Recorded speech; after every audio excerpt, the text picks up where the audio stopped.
Seahawks fans, wherever you may be, welcome back for another edition of the Seahawks Playbook Podcast. Join your host, Bill Alvstad, and co-host, sports writer and football analyst Keith Myers, as we talk Seahawks football.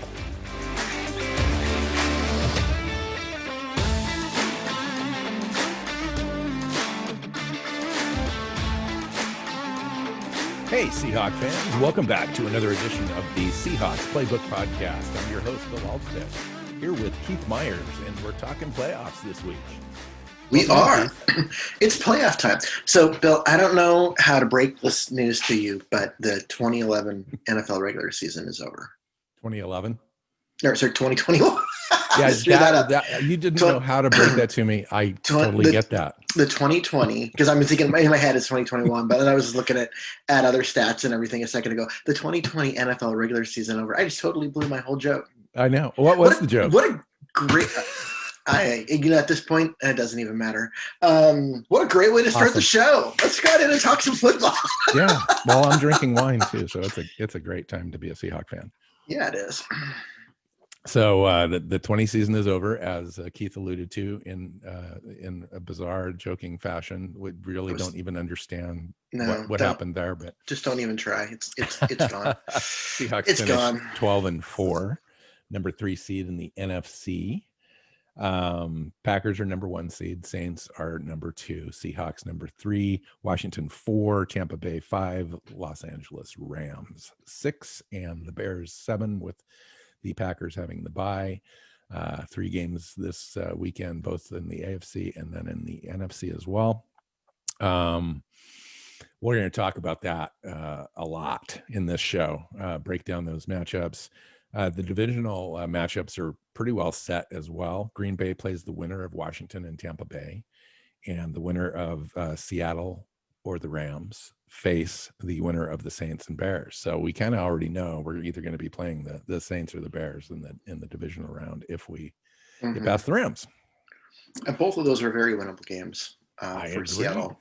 The Bears are not a great team on any side. I mean, they're an 8. And the Saints are, The Saints have struggled at times this year. They've got a good defense, but offensively they've had some problems. Yeah, and Seattle's used to that formula.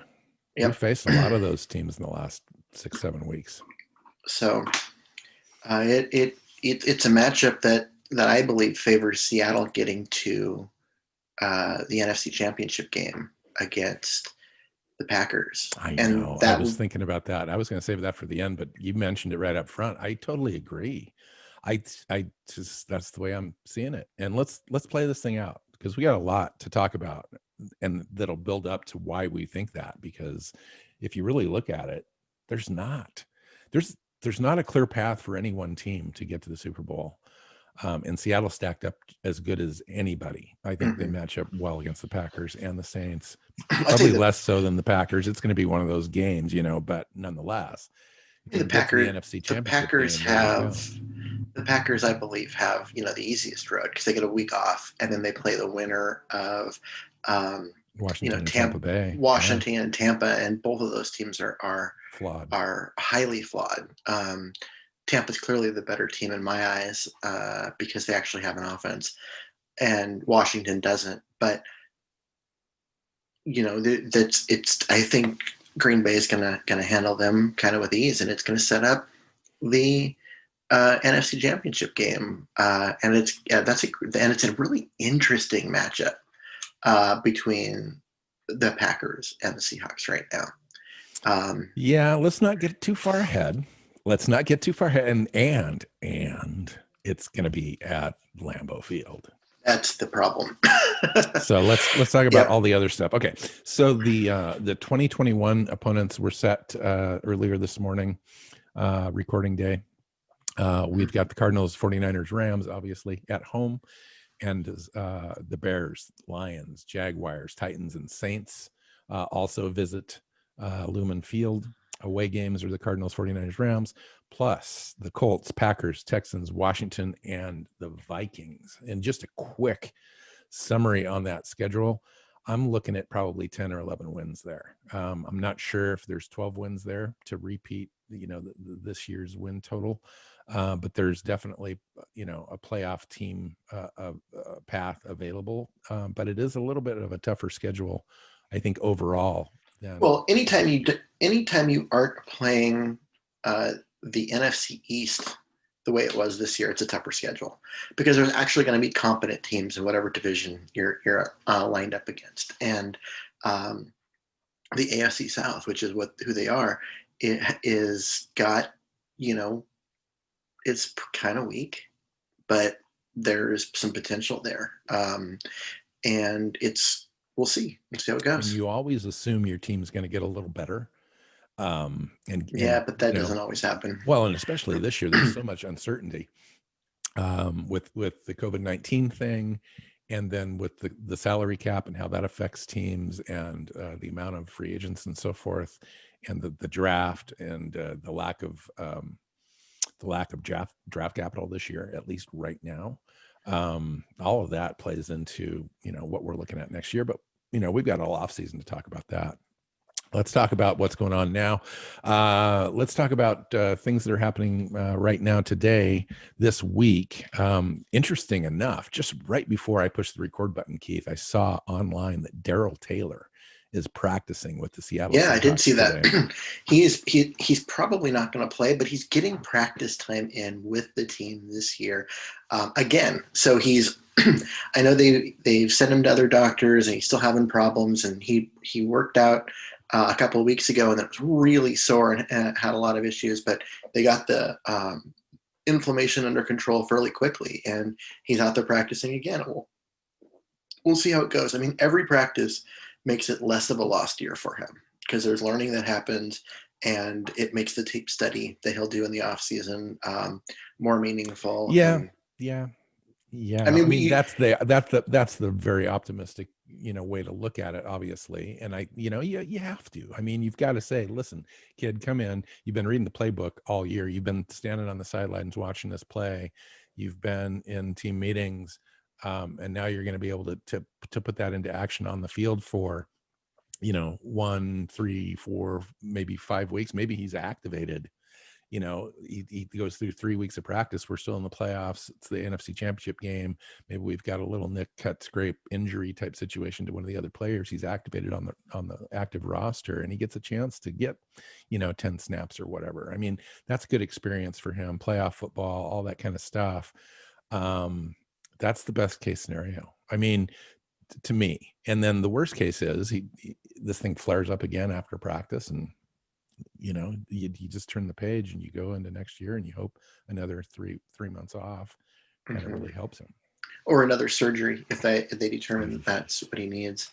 I mean, at some point he's got to get right and get on the field. Yeah. Well, and with the lack of draft picks, we could certainly use him as a quasi, draft pick for this year. They've gotten literally nothing from him this year because he hasn't been able to be activated from that the injury that he suffered in college. And so if he comes in next year, he's a rookie, right? I mean, he won't be classified as one, but he will be a rookie, and so he would be like a second round draft. Well, let me ask you this, and I can't remember off the top of my head, but when a guy is out all year on injury, doesn't get activated for any games, is that an accrued season for this player?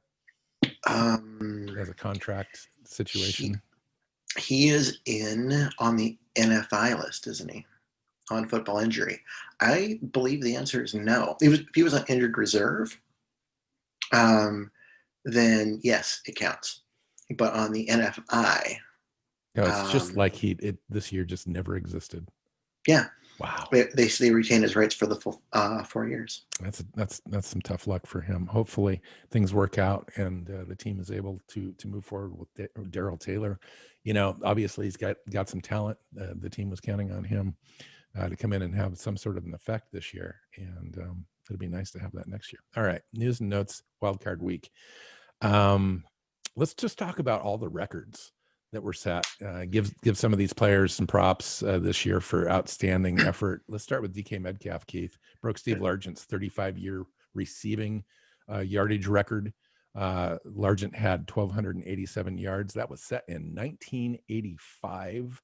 Long time ago, before a lot of listeners, I'm sure, were probably born. it's broken now. DK Metcalf with over 1,300 yards on the season, 10 touchdowns, tremendous work by Metcalf, lived up to all the expectations that we had set, even though he quieted down the last 4 or 5 weeks because Russell wasn't able to get him some deep touches. Nonetheless, a tremendous effort by DK Metcalf, probably earned an all-pro type of, stature. Maybe, second team. Maybe second team. He would have been first team if we would have stayed on that pace, and it just fell off for but Russell and Metcalf at the same time, obviously. Yeah, they both, DK's stats are dependent on Russell, and Russell's play in general dropped off, and everyone saw some, decrease in their rate stats. But, it's a record-breaking year for him. A lot of yards and just tremendous play from him, and a second-year player who is 22. Well, he just turned 23. Or sorry, he just turned. Right, he did. Yeah, in November. Crazy. But he's young. He is hungry. He is the guy after his second year about the age that most players are drafted. So there's still development left to be gotten out of him. There's still improvement.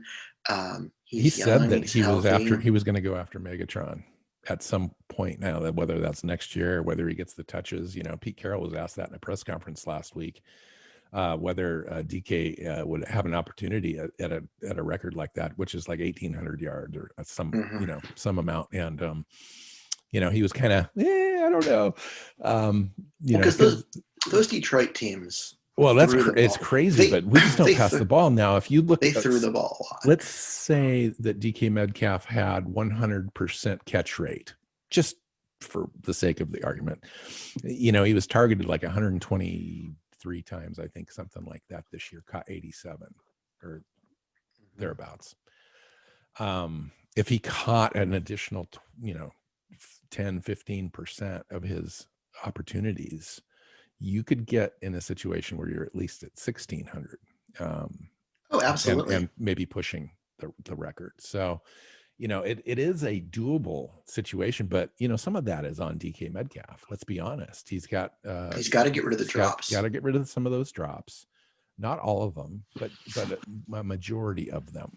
And obviously he's going to be in a situation where he's a guy that's targeted on those deep throws. Those are more difficult to complete to begin with.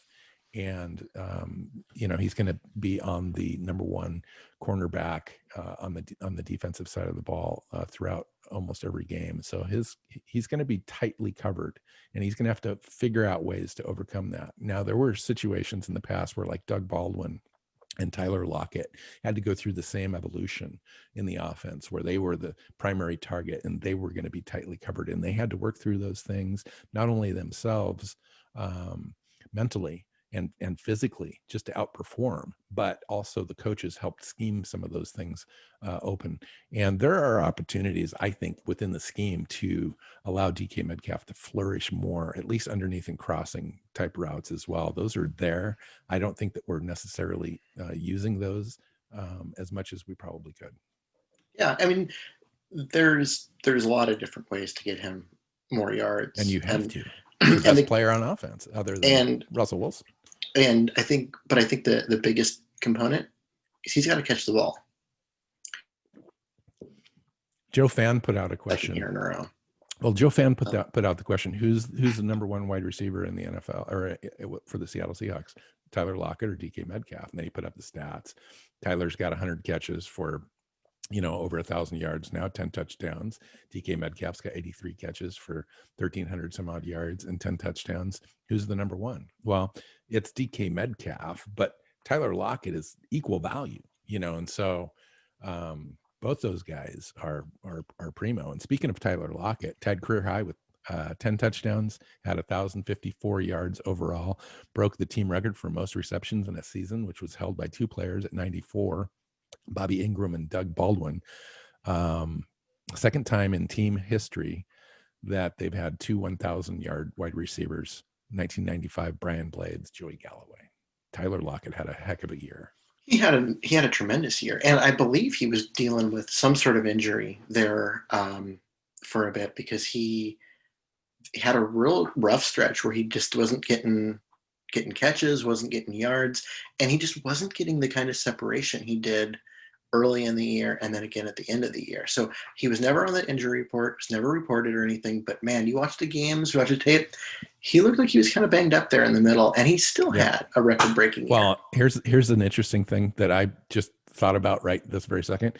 In the 3 games that he played against Arizona, and then the game he played in Arizona against the 49ers, just in those 3 games, he had more catches than our number 3 wide receiver, right? Like David Moore, like 30 some odd receptions, and David Moore was the number 3 wide receiver, and he needed a odd shovel pass jet sweep pitch to count as a reception on the final non-kneel down play of the season to get to 35 receptions, because it kicked in a bonus. So if you're wondering why the Seahawks ran that play, that end around where he pitched the ball forward to David Moore with 20 some seconds left and San Francisco having no timeouts. Right. Why they ran that? Well, that's not what the play was called. The play was called, victory formation, kneel down and do it. But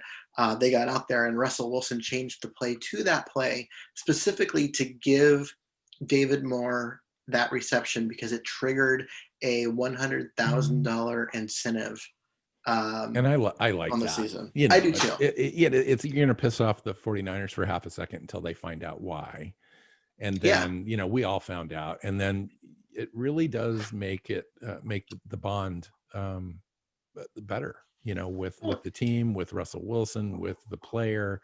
It's just a good thing to do, a good outside of football, just a good thing to do for another person. And looking out, especially since I think Moore was originally tagged at a high, like a $2.1 million level contract, original round draft tag, right? And then they negotiated a salary down into the $900,000 range with some incentives, and he accepted that deal to make sure that he was on the team, and they helped him get the incentive. So I think that's pretty cool, actually. Yeah, and like I said, like you said, it's going to piss the 49ers off until they learn why.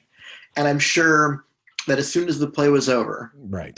Oh, they wanted to fight. You could see they were kind of tussling a little bit, and you could see them kind of negotiating something. It's like, there was there, and then like, wait, we're just trying to get him a catch so that he can get to. He ran out of bounds. He didn't try to pick up any yards.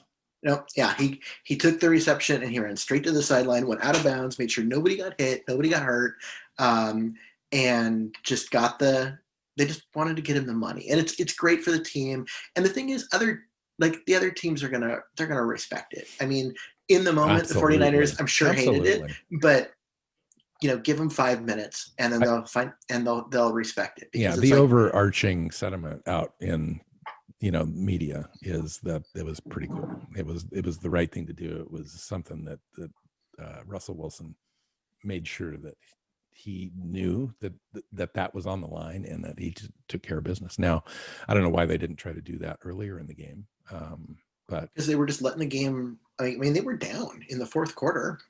Yeah, but they could have worked out.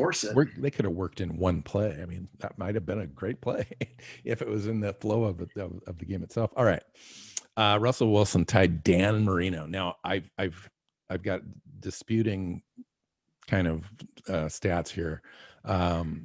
One place had him tied with Dan Marino for second place all time with 266 touchdowns thrown by a quarterback in his first 9 seasons. The Hall of Fame sent out a tweet, NFL Hall of Fame account sent out a tweet that said he broke Dan Marino's record. So he's alone in second place all time. So unclear on that. Nonetheless, he's in second place all time with 266 career touchdowns in the first 9 seasons. That's amazing.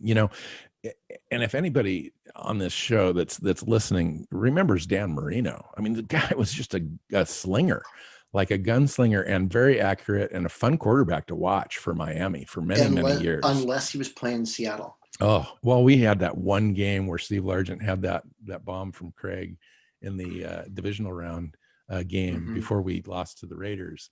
We went to Miami in a game that nobody thought we could win because Miami was tremendous that year, right? They were loaded. Yeah, they were loaded. They were the like the Chiefs last year, or the Seahawks in 2013. They were everyone's favorite, dominated all year. They were the team destined. That was a loaded roster. Yeah, I don't remember all the guys, but yeah, you're one of the only times that Dan Marino had a good roster around. True, him. And that was what 83 or 84. I can't remember. One of those 2 years. I think it was 80. It might have been 84. No, it was 84. It was the year that Warner's knee went out in the first game, and I thought the season is over. Like at that moment when Warner went down with the knee, I was like, that's it. I mean, Chuck Knox, ground Chuck. That was it. That was our running game. That was the focus for the entire year. Gone. And in 84, he went to air Chuck and threw the ball. That is right. And threw the ball all over the place. Craig put up some pretty amazing numbers, and they did what they had to. They got into the playoffs. They won a playoff game and then lost. But and then it was the following year when they got Warner back. Now, granted, he was never the same as he was. Not as explosive. But even when they had Warner back, it was that following year when Largent set the yards record. Wow. Yeah, Dave Craig was an underrated quarterback. He fumbled a lot, but he could throw. He could. He fumbled a lot. Those tiny little hands. But he had like 8.75 inch hands. Russell Wilson's got 10 or something like that, right? Yeah, I mean, his hands were small. He had a hard time gripping the ball. NFL. In fact, I think he set an NFL record at the time. He still owns by a quarterback or fumbles in general. Just fumbles in general, and he owns that, and he owns it by a lot, and it'll probably never get broken. Know that he still There's owned no one who's ever been close. That's funny. Like he has the record. Like would have to go look it up, but I remember the last time I looked it up, it was something like 70 more fumbles than any other player. Like that's absurd. He broke it, and then he continued starting for like 4 more years because he went to the Chiefs. And played like 3 years with them and continued to fumble the ball all the time. Yeah, honestly, I mean, him and Hasselbeck are right in competition with me for my second favorite quarterback in franchise history. I like Zorn. Obviously, I grew up with Zorn, going to my very first games as a Seahawk fan while he was the quarterback. But there was just something about Bone. What was his name? Bone something. I don't remember. Bone Dog anyway, he was just a little scrappy fighter quarterback that nobody had ever heard of, and came in and made the Seahawks competitive with Chuck Knox. And then of course Matt Hasselbeck, there was just something about Matt. I just loved his scrappiness and his attitude. And he wasn't the greatest skills quarterback in the world, but while he was playing, he was a top 10 quarterback for a run there, especially our Super Bowl year where we scored lots and lots and lots of points. In fact, we just broke the record for points from that team. Say that year and the year after, and probably the couple years after, until he had that back injury, he was probably a top 5 quarterback. I mean, he had 3 years in there where he was just played Pro Bowl quarterback. Yeah, at an incredibly high level. Struggled. Obviously, he was a backup at the beginning of his career, then kind of struggled making that transition, which is why we had the whole Trent Dilfer thing happen here. But once he got in and things clicked for him, he had like 3 really good years as a starter. Then he hurt his back and things fell apart for him. What we're going to need to do, Keith, at some point, we're going to have a history lesson podcast where we just go through all the stuff and reminisce about all the fun stuff. Okay. Sit here and talk about how fun it was to watch Jacob Green maul people. Yeah. Yeah. And when the games were broadcast in black and white, no, I'm kidding. The team set the franchise record for points scored in a season with 459. I mentioned the team that they just broke it with, the 2005 Seahawk team, where I think it was Sean Alexander had 20 some odd touchdowns, right? And won 28 rushing, 29 overall was the NFL MVP. Yeah. Wow. Crazy. And then it got broken the very next year. Who? LaDainian Tomlinson. That's right. That's exactly right. All right. Seahawks won at least 12 games for the fifth time in team history, 13 in 2005 and 2013, 12 in 84, 14, and again this year in 2020. The last three went to the Super Bowl. So, we're in good company. We've got a chance. We've given ourselves a chance. So it's the fifth time in team history.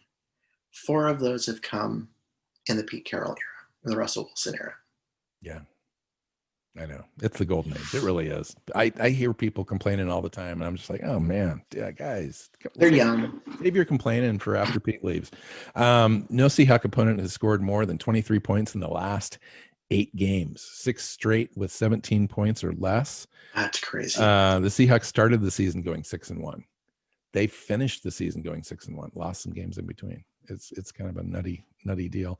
Hey, that stretch in the middle though, where they lost those games in the middle, those were kind of awful. Yeah, they were awful. It was kind of weird. Seahawks defense allowed 30.3 points per game in the first 8 games and allowed 16 in the last 8 games. Just an amazing turnaround. We're going to talk about the offense and kind of the struggles, but the offense to me is getting a little better in certain areas. Red zone offense, games 1 through 8, we were 86.2, which was crazy. Games 9 through 12, we were 42. Those are the games that were really just stinkers. And then the games 13 through 16, 73% red zone conversions. The problem was we weren't getting to the red zone very often. When we were getting to the red zone, we could score. But each opposing defense ranked in the top 10 in red zone defense in those last 4 games. So in the last 8 games, the Seahawks defense or the offense faced, the defense is ranked in DVOA. Los Angeles Rams 1, Arizona 6, Philly 15, New York Giants 13, Jets 17, Washington 3, Rams again number 1, San Francisco 4. So as we talk about the 49er game briefly, and there's no bad defense in that stretch. Yeah, no, just the Jets were the ones with the Jets, and but that's 17. That's middle. That's middle of the road. That's right there as an average team. It's not a bad defense. It's an average defense. And overall, our strength of schedule, we were number 7 in the NFL. So when you take a look at the offensive struggles, you got to put that in context of facing those really top defenses. We're going to do it again this week with the Rams, number 1 overall offense, DVOA. The Seattle finished 6th in offensive DVOA, 8th in points scored, 16th defensive DVOA, 15th in points scored, which is an amazing turnaround. I'm just telling you. They were 32nd. They were after 5 games. 3rd in special teams while playing the 7th strongest schedule. So they were 32nd in the league after 5 games. I have a turnaround turnaround stat somewhere in here. Where is that? That's so crazy. Trying to look here. Since November 19th, Seattle's allowed the fewest points in the NFL. In the defensive rankings, Seattle defensive rankings in the last 8 games, which would really kind of give us an idea of how we're playing. Points allowed, ranked number 1. Yards allowed, number 4. Yards per play, number 3. Passer rating, number 7. Pass touchdowns, number 1. Sacks, number 2. Rushing yards, number 5. Overall, DVOA, number 1 defense in the NFL in the last 8 weeks. Surpassing the Rams. The Rams are number 2. That's crazy. So over the last 8 games, they were the best. Yes. They finished overall at 16th, right in the middle of the league. Yeah. Which will tell you how bad they were. Exactly. Because they were essentially 32nd for the first half of the season and 1st in the second half of the season, and it averaged out to be 16th, right in the middle. That's exactly right.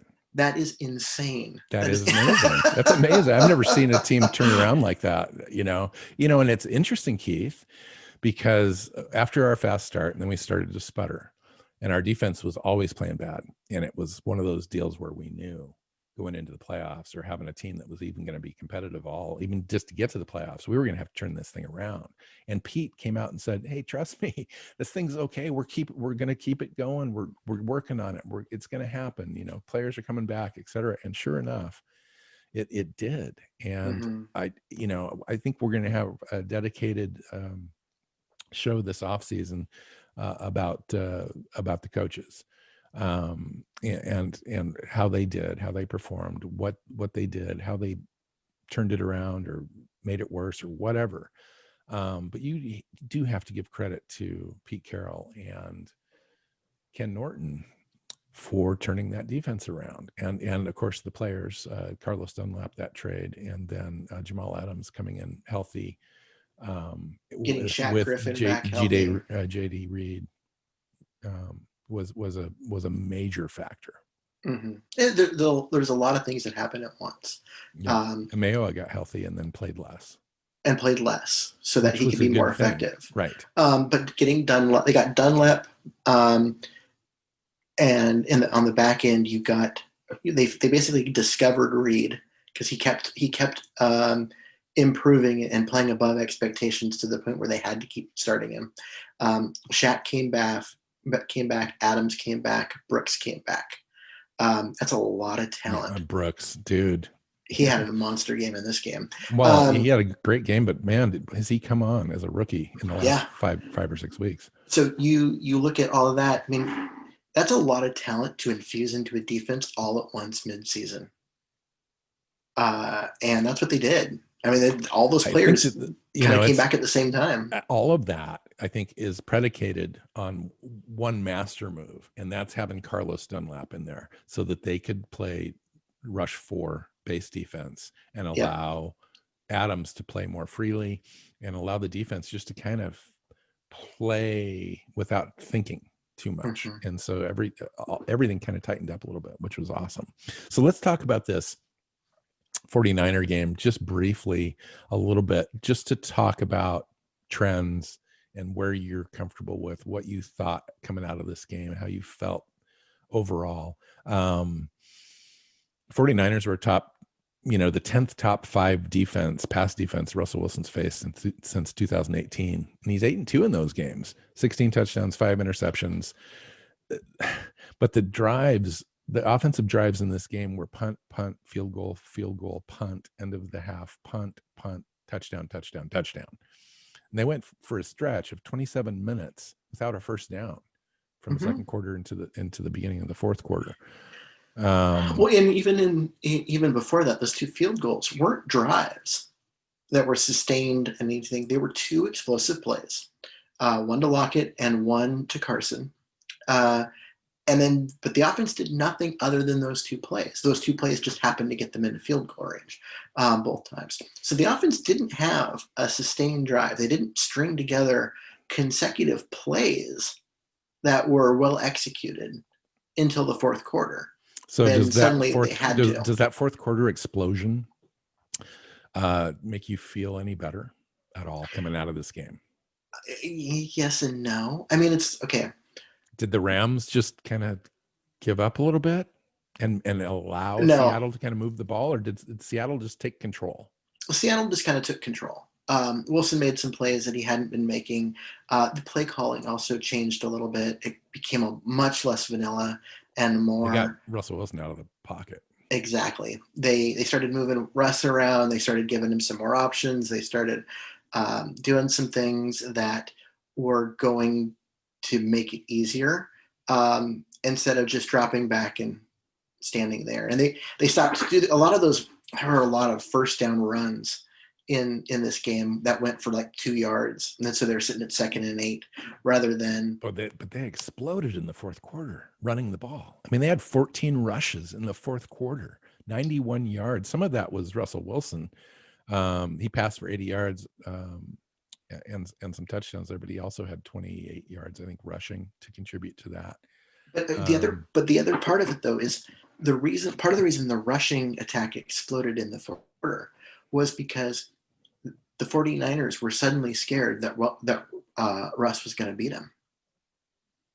And they started having a spy on him because of that big run. And then after that, they had a spy on him. And it was like the very next play, it was a handoff, and Russ makes that couple steps to the outside. And the linebacker followed him and left Carson for a big run going the other direction. These things matter. You complete a couple passes and the linebackers take a step back. A lot of the offensive explosion even though it came in the running game, happened because of the passing game, or because of Wilson, the passing game, and then his running. Well, and I got to tell you, those 2 touchdown passes in the fourth quarter there to Lockett were amazing. Like the scramble up the middle where Carson picked up their premier linebacker, lost his name in my head really quickly here, but picked him up on a rush. Wilson's kind of moved up into the pocket and scrambled right, threw it across his body to Lockett for the first score there.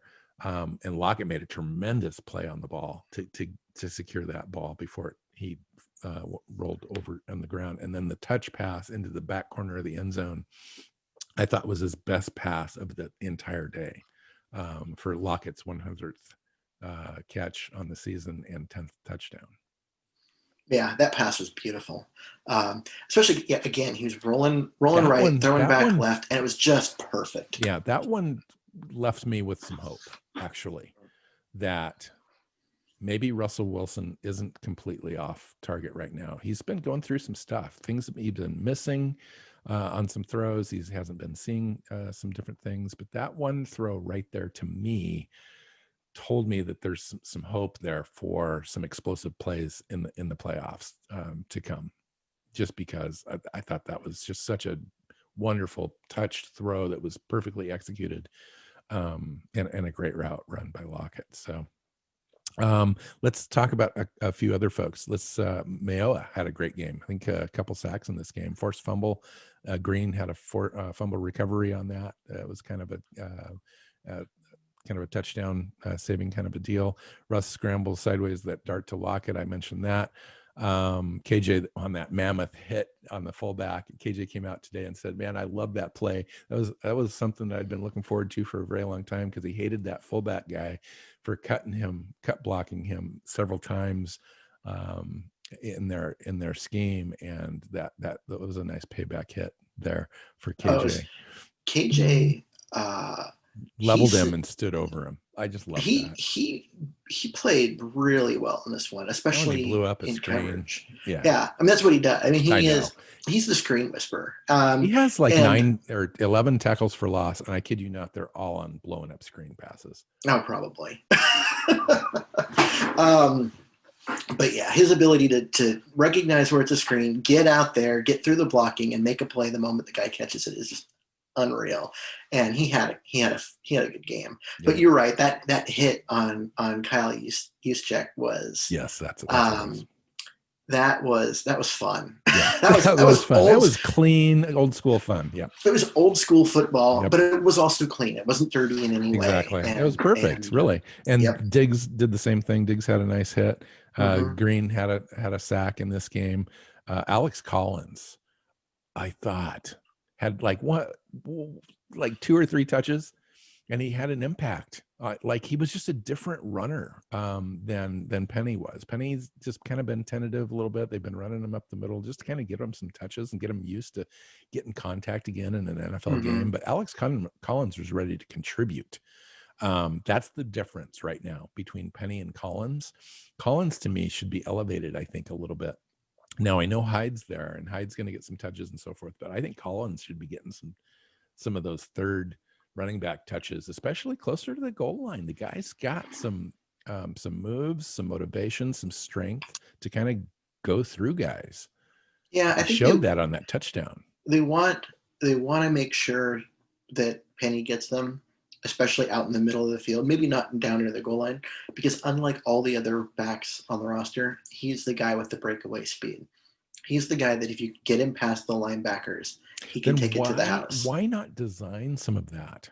Why not get him some screen passes? He didn't have any receptions this year. He's only played 2-3 games, but no chances to get the ball in the open field. You would think that the offense would design some things to allow him to get into some open space. Yeah, agreed. But we'll talk about it during the coaches show. Maybe you and I should be running the offense. All right. Let's see. Second straight week, though, they've only scored 6 points in the first half. We've got to solve that problem going forward. Let's talk about this Rams game a little bit.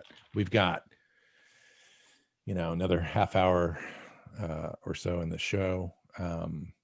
The overarching question, Keith, is: are the Seahawks a Super Bowl level team?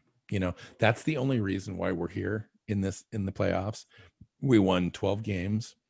I think the expectation, at least for me, just as a fan, is NFC Championship game or bust. I'd love for them to get to the Super Bowl, but I got to be honest, as just a without any bias, the Super Bowl is hard to get to. It just is, and it's going to go through Green Bay this year, and it's a crapshoot. When you get to that point, it's anybody's guess as to kind of what kind of a team shows up and stuff. But I would like to see the team get to that NFC Championship game. I think that would be anything less for a 12-4 team with Russell Wilson as quarterback and the way the defense is playing would be a disappointment to me. Keith, what do you think? I think, an NFC Championship game. If they don't make it to the Super Bowl, but they make it to the NFC Championship game, I can come away with this being okay, because all the struggles that they had, all the injuries that they had, the wheels kind of came off the offense a little bit, but they've managed to hold it together. They've managed to continue to play well, and I would be okay with that. I'm not a Super Bowl or bust kind of guy. I think that kind of sets everyone up for disappointment. And I think it's something you have to recognize. If the offense was clicking as well as it did in the first 6-7 games, and the defense was playing as it is now, I would say that it would be Super Bowl or bust. Oh, if the offense was playing like it was the first 5 or 6 games, and the defense is playing the way it is now, this would be a dominant team ready to roll through the playoffs. Yes. But they're not. The defense is playing well, but the offense isn't. The offense has struggled. And I have some theories as to why, but you know what? We'll see. It's just it's a struggle, and we'll see how they do, if they can get things turned around. So one of the big things in this game is they're going to have their starting offensive line. I totally agree. I was going to absolutely mention Lupati and Shell are both supposed to play. It will be the 6th time this year that they've had their starting offensive line together. God, if they can just buy a half a second in those 0.5 second for Russell Wilson to get in the 5 games, they've had the starting offensive line, they're 5-0, and they've scored 31 points in all or more in all of them. Wow, that's huge. Brandon Shell's the secret weapon. He's the secret sauce. I mean, he kind of is.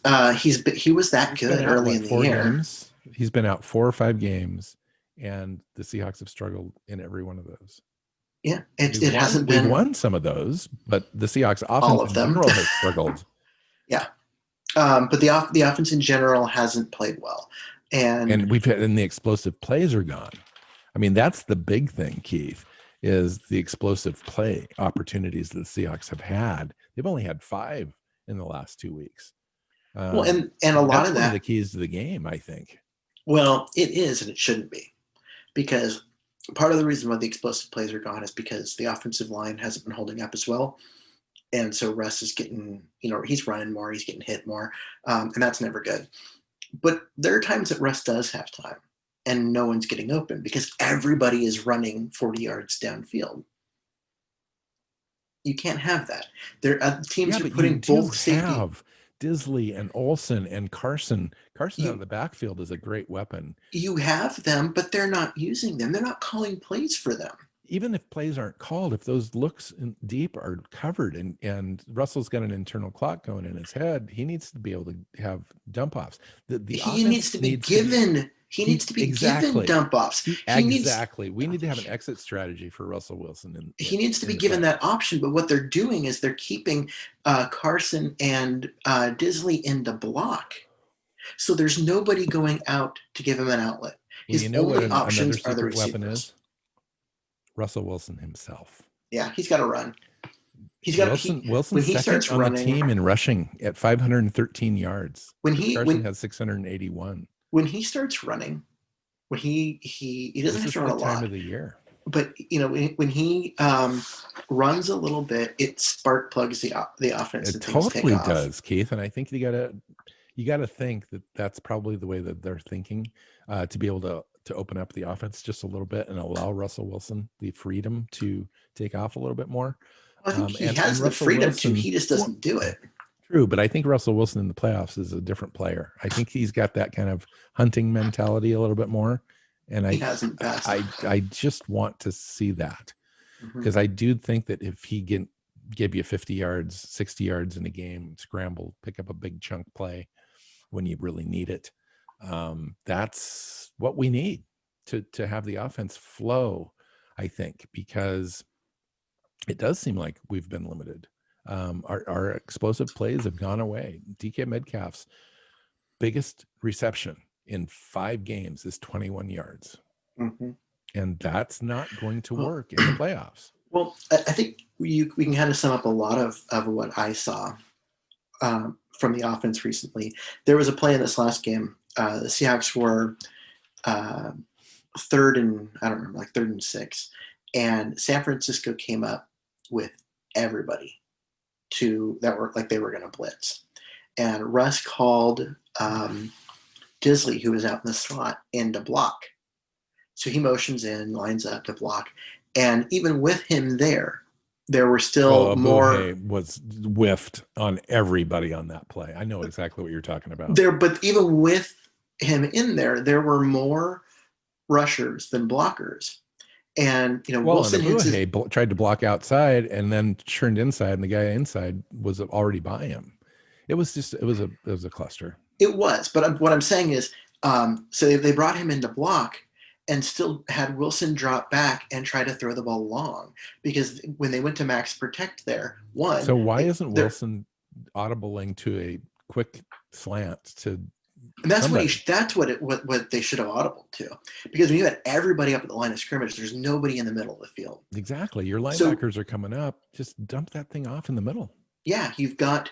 Why are we seeing this and the team is not? That's the overarching question, Keith, because this isn't just a one-off. It's been like this for weeks. Right. They want to continue to take those shots. They want when he called in Disley to come in and block for him, I believe the idea was we call it, and it's the game plan, right? You see this, you call in the extra blocker, and you run the play, and just know that he's no longer out in the route. And that's what he did. But in that situation, I think you're better off to leave him out there, where one of those two guys is going to be uncovered. It's not going to be Metcalf. Right. So you have, Metcalf run wide, and you slant Disley in for an easy 8-yard gain, and you take it. You don't give them the opportunity, force them to back out of it. Instead, Seattle's idea was, well, we'll just bring someone in to block, someone extra in to block, and we're still going to take that deep shot. And I think that's the wrong approach. So how big do you believe that are 2 or 3 tight ends, actually? I was going to say Disley and Olsen, but you got to add Hollister into that. So Disley, Hollister, Olsen, Carson. What role are these folks going to play in the passing game in this game? What would you like to see? We haven't seen Carson play a major role in the passing game since he returned from his injury. I mean, yes, he had the big catch in this one that set up one of the field goals in the first half, but that was a Wilson running around. Oh, there he is, and throw it to him. It wasn't designed. It just happened to be there, and we haven't seen him have a major role. And I think that's one of the things that's really missed, that they had working for them early in the season that they haven't recently, is getting Carson out into routes, able to, give Wilson an outlet, or, stretch the team vertically. Yeah. Not vertically. Stretch who does a really good job at this? Horizontally, so that way there's more room in the middle. Who does a really good job at this is the Los Angeles Rams. They've got a couple of quarterbacks that can't play very well. And so Cam Akers gets involved. Against Arizona, he had 21 carries for 34 yards, which is pathetic, because Arizona was doing everything it could to stuff that run and make their offense a one-dimensional offense with their new quarterback, John Wolford, and we'll talk about that. But he had 4 receptions for 52 yards. And if we can get Carson 4 receptions for 52 yards, that could be a difference maker in this type of game. If Carson has 4 receptions for 52 yards, the Seahawks win this running away. I think so. I mean, it seems so simple and not very much, but those 52 yards are first down, third down conversion type plays. Mm-hmm. And that's huge. Because that's at least 3 more third down conversions for your team. Yeah. And that is, I mean, that's a game changer.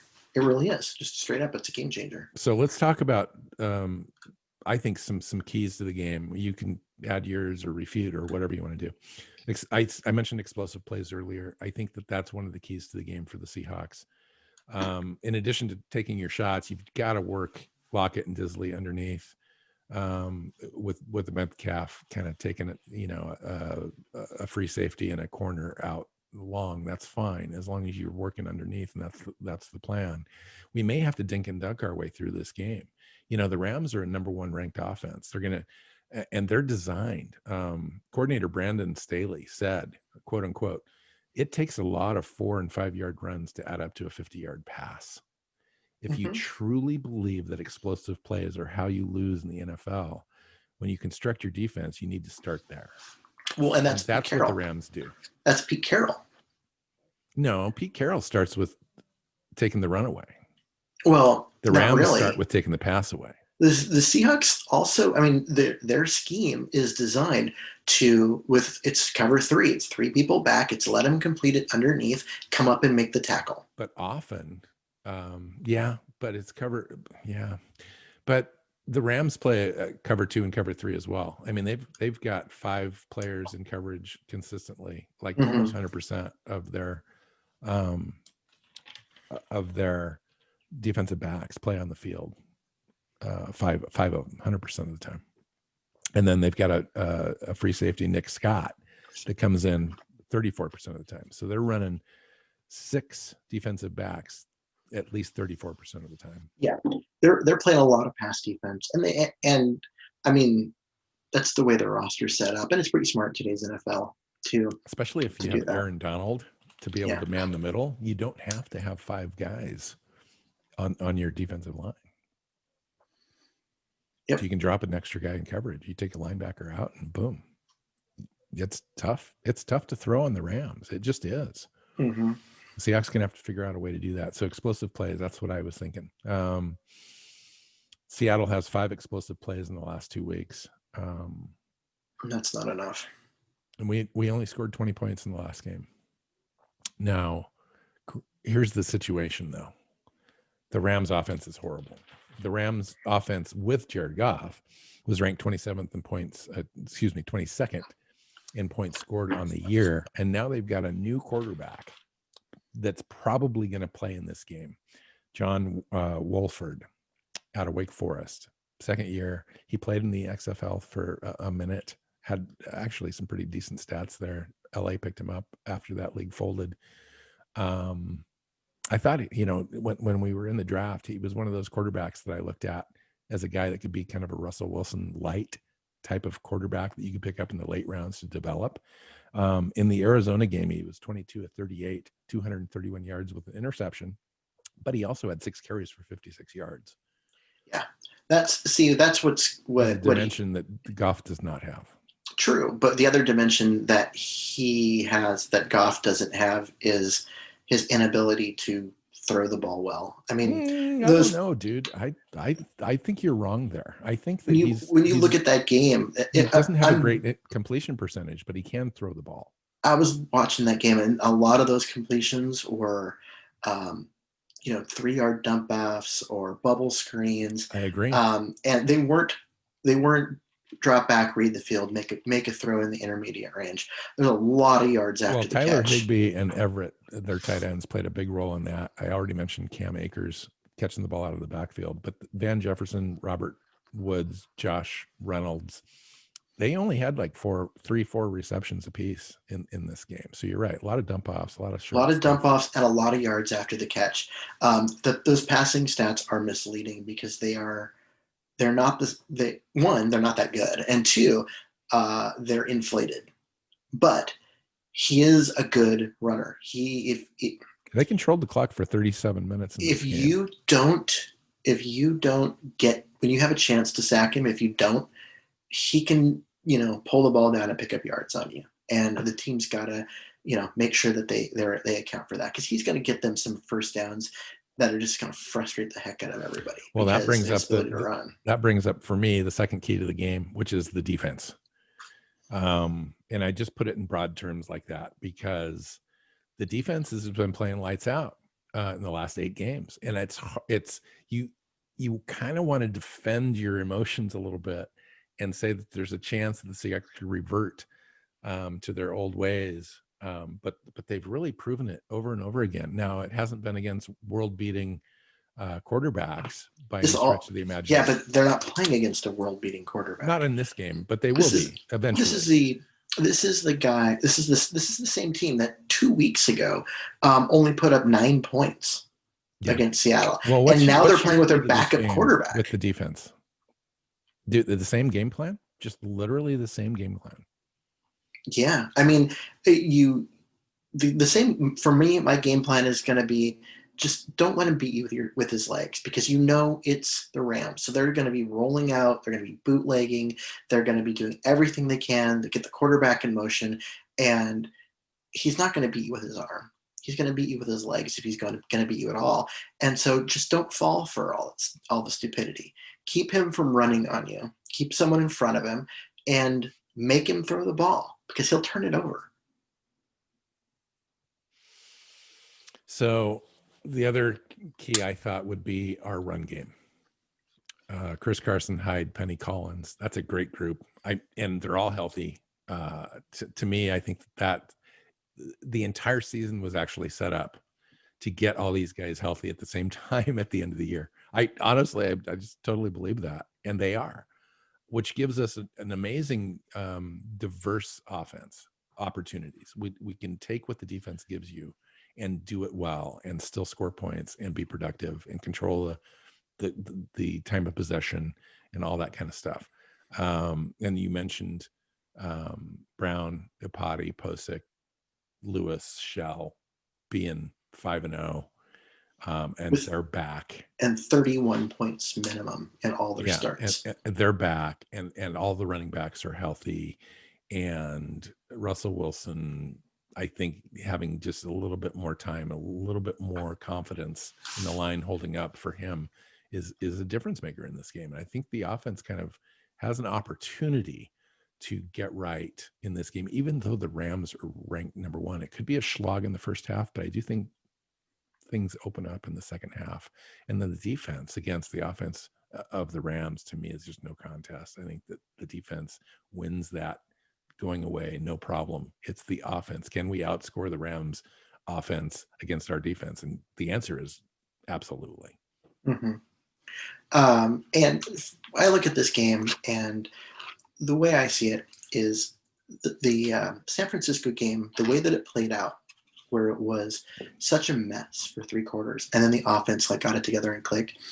It may have been the best thing for Seattle for it to play out that way, because what I saw again, the last few weeks before that breakout in the fourth quarter, is just a lot of indecision and thinking by Russell Wilson instead of playing. He's holding on to the ball a little bit. He's just not comfortable and confident like he was early in the season.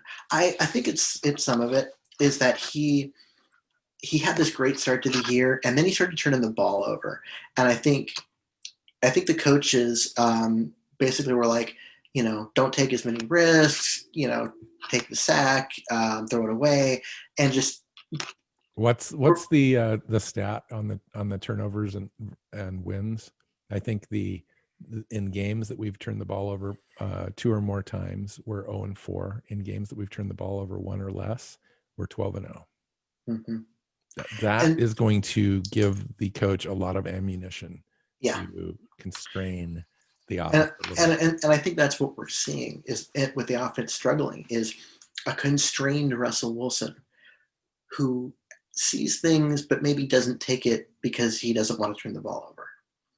And what we're frustrated with as fans is that the first 5 games of the year when they were blowing everybody does have out. a tendency to ruin you. That ball would already be out of his hands, and it was a big play, and we were, cheering. But then he had those games where he turned the ball over and the team lost. And now the coaches are like, you know what? If it's not 100% there, just live for another play tomorrow or, next down. And, we'll come back and do it again. If it's the end of the drive, it's the end of the drive. We punt. We got a good defense. We'll get the ball back again, and we'll try again. And it's better than a turnover. And that's part of what's caused this, is that part of it's coached. And I think part of it is just him not quite trusting everything because of those turnovers, because of those interceptions that came in bunches in the middle of the year. He's just not taking the risks. He's not taking the chances. If that remains true in this game, which it can happen totally. Which of the following players could have the biggest impact, Keith? Carson, Metcalf, Lockett, Moore, Hollister, Disley, Olsen, or Swain. Like all those players are our feature players that have an opportunity to score, have an opportunity to make big plays. Which players have the opportunity in this game to stand out against a really stout Los Angeles Rams defense? I want to say Disley and Lockett, because the Rams are going to key on DK Metcalf. They're going to put Ramsey on him and a safety. Just a quick point too. The Rams don't play a strong safety, a true strong safety. No, they don't. They play 2 or 3 free safeties. Yep. That right there could be a line of scrimmage win type scenario for the Seahawks, both in the run game and in the short passing game, where you can get behind the linebackers a little bit because they've taken one off the field and they've replaced it with a free safety. Yeah, and that's why I said those two. They're going to be keen on Metcalf. Lockett's got to take advantage. He's playing against the weaker corner. He's not going to have as much safety help on him. And if they do roll, so they have both their safeties helping on the 2 big wide receivers, Disley better make a huge impact in the middle. And I know they're going to be calling on him to do some blocking. Yeah, I think Hollister too. To help out. Hollister last year had 50 catches, 50 receptions for, 6 or 7 touchdowns. He's had a diminished role this year, but he's still the same guy. He could make an impact for you as well. He could. I just I think he's gonna. If Olsen plays, I think Olsen's gonna eat away at his snaps too much. So check out these stats. Hollister 25 receptions, 209 yards. Disley 24 receptions, 251. Olsen 24 receptions, 239. They're literally all the same players. Hollister had 3 touchdowns. Disley 2. Olsen 1. Mm-hmm. It's interesting that I thought that we would utilize our tight ends more this year. I did too. And early on, I think that was the plan, and you could see it in the game plans the first few weeks. But then now the last few weeks, Disley's been mostly a right tackle, and that's really hurt. Brandon Shell coming back. That should help. It should because even though they're still going to keep Disley in to block a lot, it's what 10 more plays that he's out in a running around. Just opens up everything. Game. It really does help. Yeah. Having that extra player in the middle of the field, because if they drop everyone and go cover the receivers, he's open and it's an easy pick up and first down. One less wide out with a double coverage. Yeah. So either Lockett or Metcalf, or Swain is going to have an opportunity, or David Moore. David Moore could have a big game. I would actually, I wouldn't be surprised to see Swain have his best game of the year. Which I know that's not that much because he doesn't have that many receptions. But for him to come out and have 4 or 5 receptions for 55 yards and a touchdown, that would be big. Because they just aren't using the middle of the field right now. They haven't been, and they've got to find one player that can take some of the load off of Metcalf and Lockett. Yeah, he's a slot guy, and with the Rams, you need to be able to take advantage of the middle of the field and get some plays there. And if it's not going to be Disley because he's in blocking, then it should be a guy like Swain. So let's turn our attention to the defense a little bit against the Rams offense. Wagner had a great year again, 138 tackles, 10 tackles for loss, 3 sacks, 11 quarterback hits. Adams. Let's talk about the injury situation. Adams and Reed and the impact that they've had this year. So Adams, 83 tackles, 11 tackles for loss, 9.5 sacks, 14 quarterback hits. Huge. Reed, 38 tackles, 5 tackles for loss, 14 quarterback hits. Reed seemingly right now is the less likely of those 2 players to suit up this next Saturday. Yeah, what it kind looks of an very impact much. is that going to have? Well, it looks very much like Jamal Adams is going to play. He actually hurt the shoulder a few weeks ago and has been playing through it. It's a different shoulder. It's the same shoulder, but different injury. It's a different shoulder, different injury. So he hurt the right shoulder prior, and this is the left shoulder. Okay, I thought it was the same shoulder but different injury. But he's been kind of playing hurt. True. Can't tell. And 2 broken fingers. Yeah, there's that too. Which explains him dropping those interceptions a couple of weeks ago. I love a player that plays through that kind of stuff. I used to play through stuff when I was, and it just takes a certain mentality as a player. There are certain players that can't do it, that just don't have the mental fortitude to play through injury. And to have a guy like Adams, as good as he is, to play through stuff is awesome. And he says he's going to play. Pete Carroll says, we'll see, later. He's going to play. He's not going to let himself be kept out. No.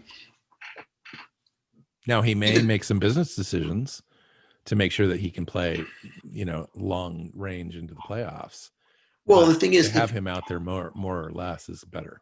If he's making business decisions, it's when the Seahawks are up and he shouldn't be out there.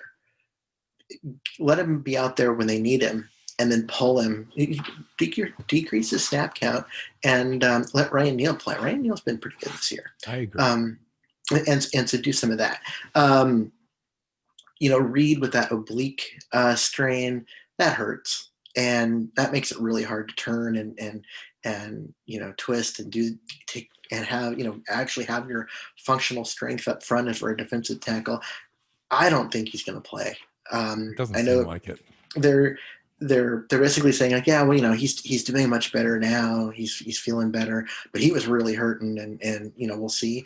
I don't think he's going to play, and that's going to hurt because this is a team, the Rams, that will run the ball. Cam Akers is going to get 20 touches. And you need your defensive tackles. I think that we're fine. We defend the run really well. We're a top 5 run defense team. True, NFL. but you're not going to be a top 5 run defense team when you've only got 2 defensive tackles. And so either they have to play 100% Brian of Monet the is going snaps. to have to step up. I mean, that's just the bottom line. Yes, but he's the second defensive tackle of the 2 defensive tackles. Right. Well, that's what I'm saying. When he's out there, 46% of the plays or whatever it is, they're going to rotate some 5-tech guys on the inside on passing downs, but he's got to be able to step up and defend the run. True. But what I'm saying is what you're asking him to fill into Reed's role, and you're asking LJ I don't think Rasheem Green to fill into his role. Yes, right. They've only got 2 defensive tackles. Right. I think in uniform against a team that runs the ball a ton. It does move down the line. Like you affect 2 or 3 players with Reed being out. Like Reed's going to go out. Puna's going to have to step up, and he has. Puna Ford, 40 tackles, 8 tackles for loss, 9 quarterback hits. What? Like who saw that coming? Yeah. Having him there is great. Monet there can help take the hit off of Ford a little bit. Having Snacks Harrison shipped out and being picked up by the Green Bay Packers is inexcusable. This late in the season. Anything can happen in the NFL, and you've got to protect it. You've got to hedge against injuries, and one injury on that defensive tackle front, and we're in the situation that we're in. And I just don't understand it. And it all happened because 2 weeks ago, they decided that with Monet coming back, that they were going to have Snacks Harrison be a healthy scratch and not play. And I'm like, really? You can't have this former All-Pro. You can't keep him happy by just take Freddie Swain out for a game. I mean, whatever. I mean, whoever, like Ben Burke-Irvin, like, come on. I know that those guys are important to your special teams, but Snack Harrison's he's important to your season. Yeah. So And anyway, let's just. There's got to be. There had to have been a way to do it. It was not handled well by Seattle. So what I was going to say though is that Reed's out of there, so now you're going to depend on Collier and Green to step up and probably take at least 20% more snaps in that like interior rush role. Well, I'll tell you that Green had his best game of the year by far, I think, this last week against San Francisco, and looked ready for it. And Collier's, he hasn't been spectacular, but he's been good. 3 sacks, 7 quarterback hits. For a guy who's going to be known as a run stuffer. He's a bull rush, run stuffing guy on the outside. Yeah. He and for him to, he's made plays. And so there might be more opportunity as well for Robinson. Robinson's a big guy, like 6'3", 279. He's a guy that could slip into he's a guy that could slip into the interior as well. He's not a 259 guy, normal edge Leo guy. They play him at a Leo spot, but he's more of a 5-tech body type. And he's a guy that could probably play on the inside for you a little bit. He had 4 sacks, 4 quarterback hits this year in limited snaps, like if you're going a game. If you're going to have somebody coming into the inside, I'd like to see it be Green or Collier, and let Robinson line up on the outside. What do you do with Brooks or Wright or Amadi or your 5th defensive back in that situation? No, you continue to play him. What I'm talking about in that situation is you pull Monet and you move Collier on the inside and Robinson at defensive end. So you run with a pass rush package of Robinson, Collier, one of the defensive tackles, probably Ford, and then Dunlap. Yeah. As your front 4. And then you've still got Mayoa in there as well to take snaps. And so they're because none of those guys are going to play 100% of the snaps. They're going to play 65. And so you're going to have Mayo, you're going to have Monet, who him and Ford. You're going to have Robinson. Yeah, I mean, you're just going to have other guys that you're just going to trade in and out. If you have Collier in there, Green's going to come in at times. And you just kind of roll with that as your front 4, and you're just going to have to make it work. And I think this is. I mean, if you're going to have Reed miss a game, I think this is probably the one. Now, I would love to have him in there because he's such a great, diverse player. He plays the run and pass equally well. But given the opponent and the opponent offense this week, I'd rather have Reed. To face the Saints, to be completely honest, or Green Bay in the NFC Championship game. So resting him, is definitely the wise move. Or they might not have a choice. I mean, he could be out longer than that. He was not showing very good body language, walking off the field, slumped over, protecting the area, all that kind of stuff. So we'll see. All right, Keith, what are we talking about? What's your score in this game? What are you thinking? Are we moving on, or are they going to sneak up on and bite us, or what? What's going on? The Rams are not biting anybody with a backup quarterback. I'm surprised they beat Arizona, to be honest, and they only did because of the Kyler Murray injury. If Kyler Murray stays healthy and plays that entire game, Arizona wins. And Seattle's playing Arizona this week instead of they started the quarterback Chris Streveler. Yeah. They had 22 minutes of possession time, Arizona did, in that game. Yeah. And they had 2 or 3 turnovers. I was looking, before you give me a prediction, I was looking at the turnover situation for Seattle. In the first game we faced the Rams, we had 3 turnovers. That was the difference. In the second game, we had 1 turnover. And we also had another, we had a turnover from them as well. So that neutralized that. But that first game was we lost that because of turnovers. Yeah. And the same is true for the Arizona game, 2 weeks before that. And, and the Buffalo game. Every game we lost. we had true, and right. and the Giants game they had too. So this team lost when they turned the ball over. So the key to the game is not to turn the ball over. Mm-hmm. Protect the ball.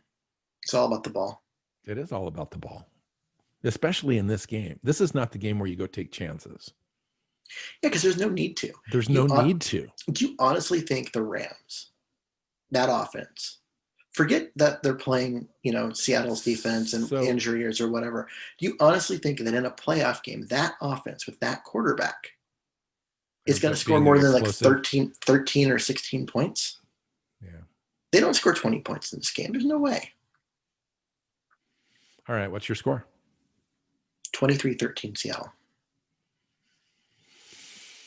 I was hopeful that you'd be higher than that for Seattle's offense. No, because of the Rams' offense. But the way that we just talked about it just now, I get it. There's no reason to take any chances. I talked about explosive plays being one of the keys of the game, but maybe it isn't. Maybe this isn't the game that you take chances down the field. And the only way the Seahawks run the score up on this one, kind of by design because they know who they're playing, is if they hit a couple explosive plays really early, get up 14-0, and then start running the ball behind Carson, Hyde, and Penny, and those guys dominate. And just continue. The Rams are the 5th ranked rushing defense in the NFL. Yeah, that's why I don't see it happening. And the number 1 passing defense. Mm-hmm. That's why, like I said, I don't see it happening as for a blowout. But the way that it happens is you get up early, and then when the Seahawks start slowing the game down and running the ball, Carson and Penny and those guys start breaking off 25-yard runs. I do think that one of the things we mentioned earlier too, that one of the ways that you can neutralize the Rams is to add an additional runner, and that would be Russell Wilson. Mm-hmm.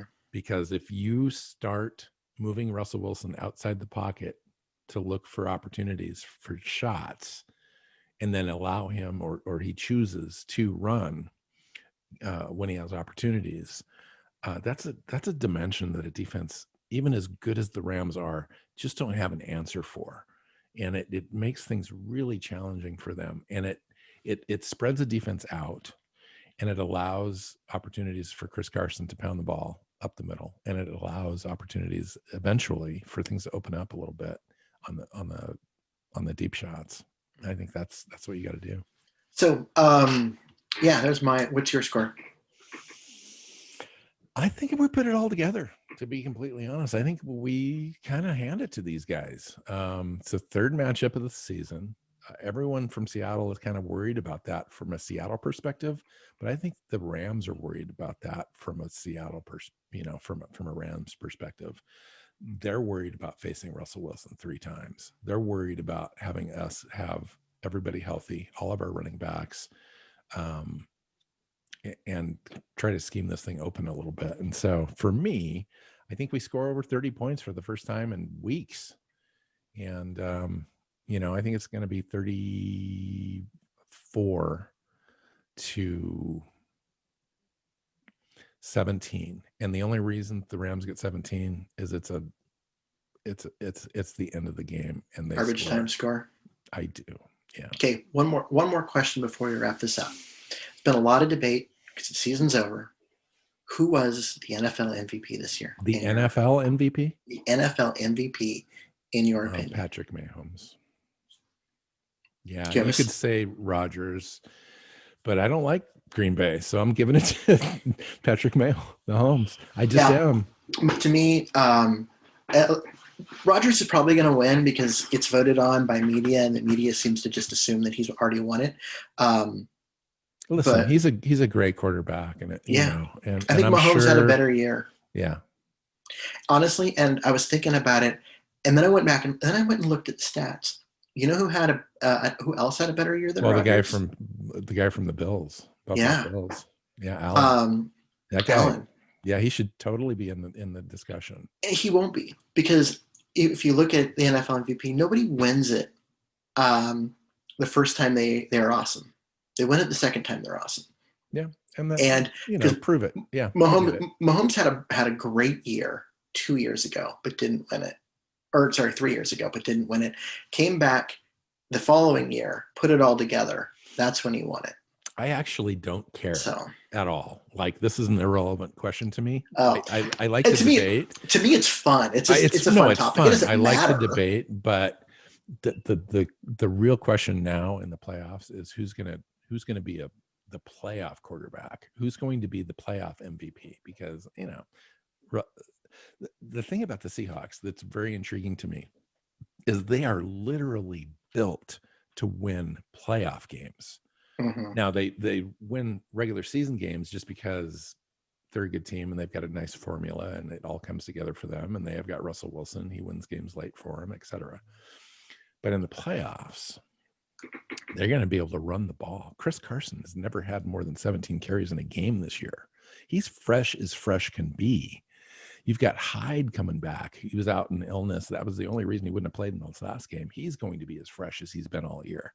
You got Penny that can add to that mix, maybe get you some outside stuff. We haven't seen it yet this year, but maybe they've been caging him up a little bit, just getting him touches, getting used to being hit again. And then Collins, I thought in that game showed me something, a little something. I would not be afraid to give Collins the ball. So our running game to me is the key to getting to the Super Bowl. Who else has a running? Who else in the playoffs? And let's just stick to the NFC. Who else in the NFC playoffs has a running attack like Seattle's? And I don't mean like as good as. Like who else? Or the potential to have, yeah. Or who else is going to go out and win a playoff football game because they were able to consistently run the ball? I agree. It's not the only one would be the Saints. Yeah. It's who doesn't play from behind, I think is just as important of a question, because if you're going to play from behind, you're not going to be running the ball.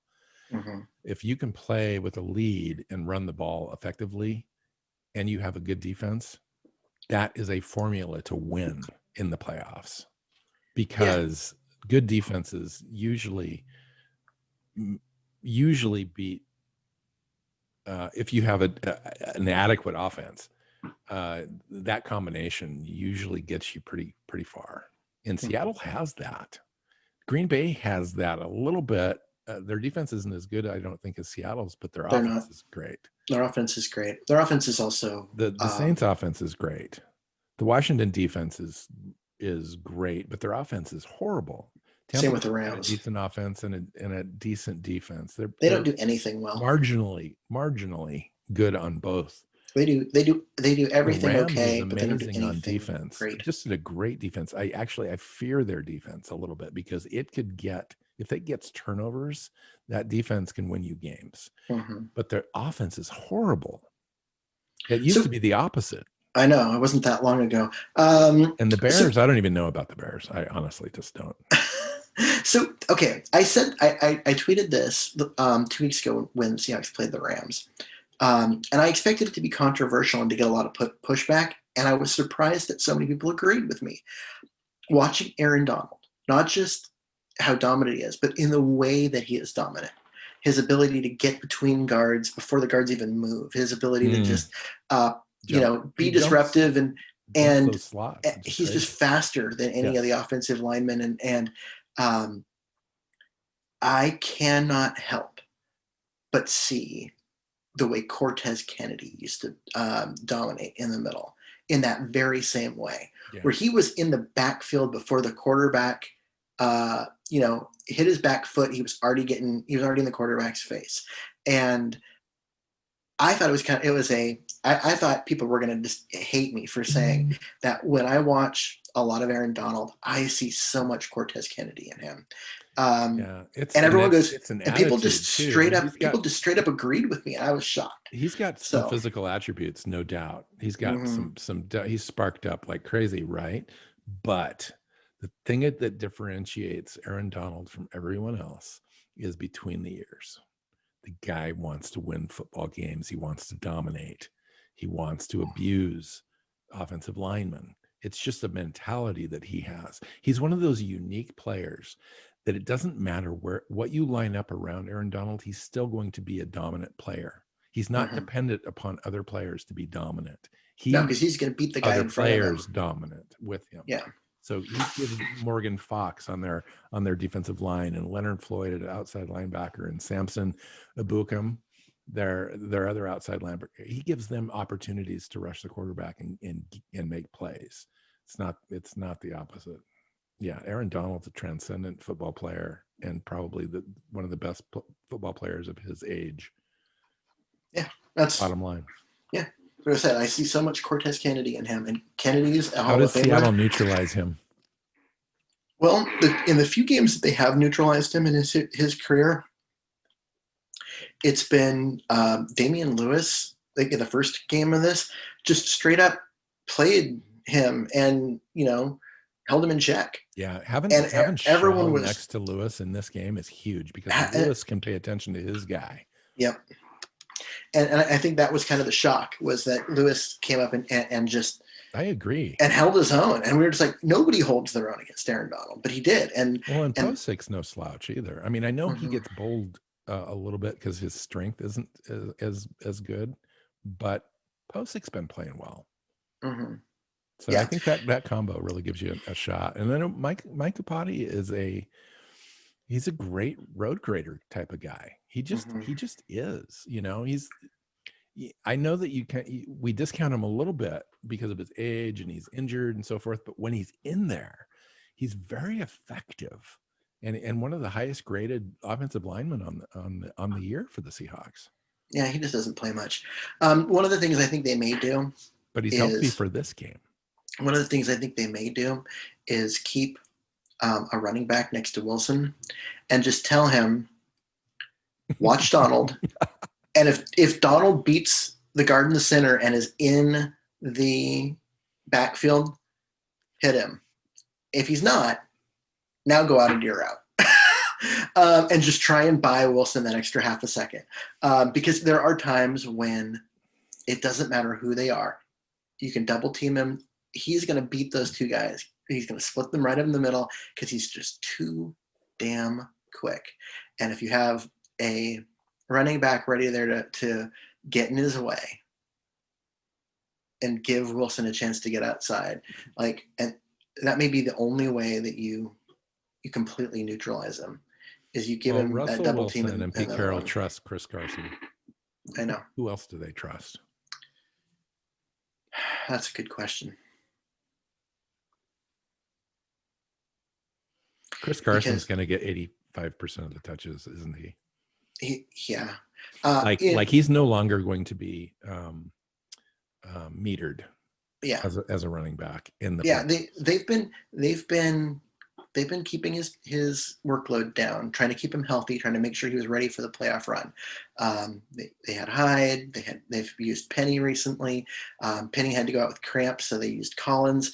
But they've had Homer. But ultimately, when it comes down to it, right now, because Penny hasn't played all year into the last couple of games, and even then it's been very limited. I think they trust Hyde. I don't know. He just hasn't played as much, but I think when he has played, he's picked up blitzes and blocking and stuff. I haven't had any problems with him. I haven't had to call him out this year as far as the guy that's undependable. Mm-hmm. It's just that he's not been available.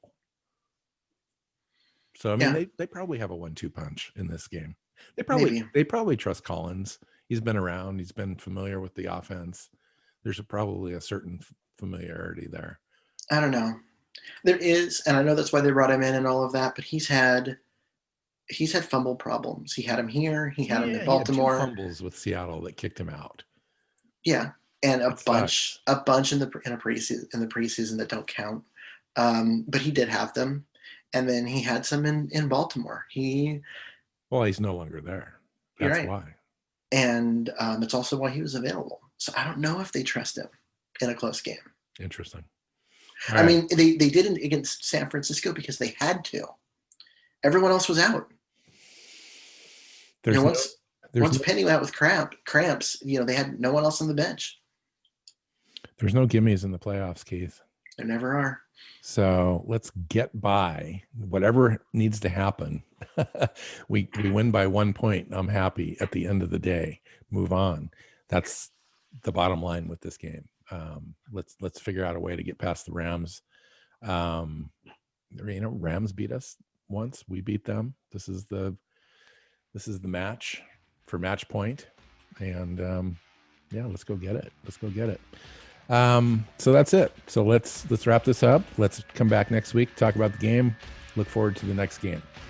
Find Keith on Twitter at Myers NFL. I'm at NW Seahawks. The show is at Hawks Playbook on Twitter. SeahawksPlaybook.com has all of the shows. And find us on your favorite podcast app and subscribe to YouTube. And we're on there as well.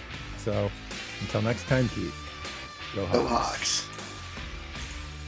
Seahawks Playbook Podcast listeners, thanks for joining us for another edition of the show. You can find us on Twitter. Bill is at NW Seahawks. Keith is at Myers NFL. And the show is at Hawks Playbook. You can listen and subscribe to the show at SeahawksPlaybook.com.